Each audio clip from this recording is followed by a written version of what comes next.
On the other hand, what if you thought because IBM had been going down in price, you thought that IBM was going to continue to drop, and you bought a put option for $1.65,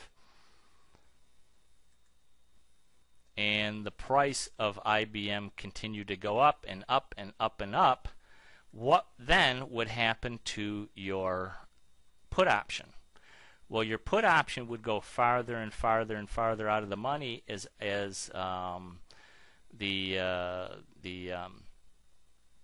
the stock price continued to increase in price, and the market makers are going to value your options much lower because now it is so much farther away from the price that you actually bought it at. And the fact that it would have any value at all before the expiration of that option would be extremely low because it has moved so far away from the actual price that you purchased your option at. So if you purchased it at $1.65, the chances are if it moved $8 away from you and it increased in price, well, you know what? If you purchased your put option at 100 because IBM was trading at $98, well, now if the stock price is up around 120, your option is only going to be worth 10 cents. So instead of making $150, $160 on your contract, you've actually lost $150 on your contract. And not only that, but the closer you get to expiration, the longer it takes for IBM stock to move towards your strike price of your option, the less value it's going to have. Because remember, in our illustration of the person who purchased an option 90 days to purchase your house for $1 million and gave you a $500 premium, the person who sold that contract to you now realizes that, hey, guess what? You know, maybe you purchased that option 90 days before the expiration. Now it's only 30 days before the expiration. Well, there's less probability that the stock is actually going to be trading anywhere near $100 again, because now it's $124.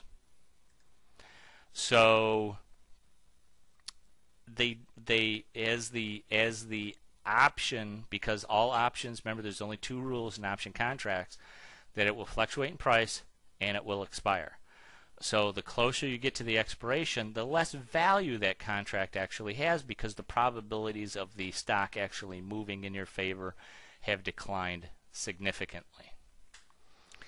And if you understand those two rules, that option contracts expire and decline in value the closer they get to expiration, and the fact that they fluctuate in price, those are the only two things that you really need to know in order to profit from this system. Because what we hope to do and what our strategy is all about is, you know, well, let me just say this first, is that let's say you purchase this option for 95 cents out here. Okay, your probability of that actually ever being worth anything is only less than 2%. But what happened to someone if they sold you that contract?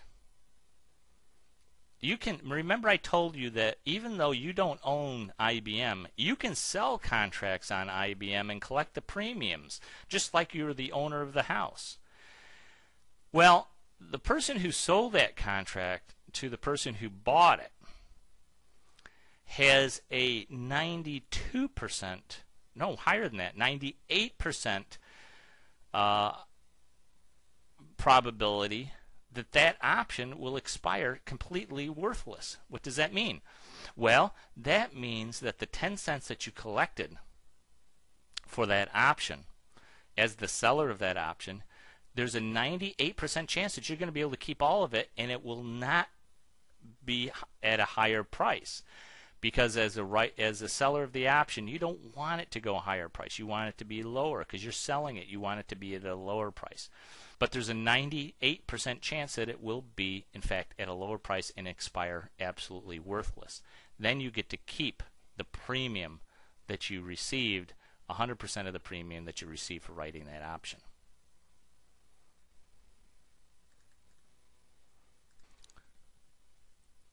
So our goal in the entire strategy that I've built is all around collecting the premiums of and writing the premiums and selling these options to other people who are speculating on the fact that the price is going to go up or the price is going to go down.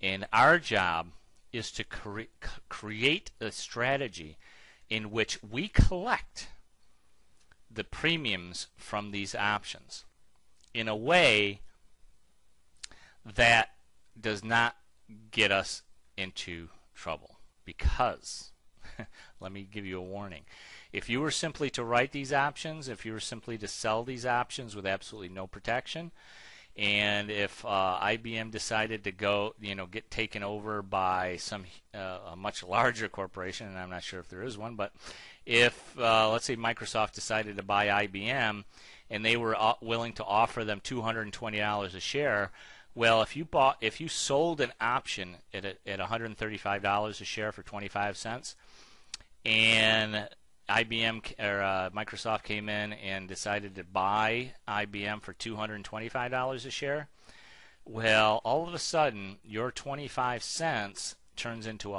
$100, and you will get killed. You will get absolutely killed on that trade, because 25 cents will turn into 10,000. Your $25 premium all of a sudden is worth $10,000, and you will have to pay out.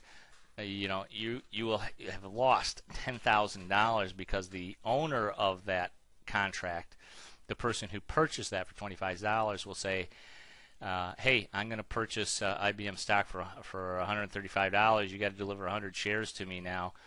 And at $135, and you have to go into the market to purchase IBM stock at $225 or $235.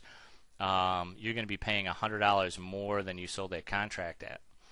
So we never sell what they call naked options, options that do not have any protection on them. No, what we do is we provide. We create strategies, mostly through spreads, that allow us not only to collect the premium, but to protect ourselves in case of a takeover or something like that. And actually, most of our strategies do not focus around individual stocks. We tend to almost all of our strategies are on indexes that can't be taken over, because we do not want that price risk. So let's say we want to do something on IWM. IWM is the ETF for the Russell 2000 index. Well, nobody's going to take over the Russell 2000 index. There's 2,000 stocks in that index. One or two of those stocks may get a takeover bid, which may slightly affect the price of the index, but not dramatically.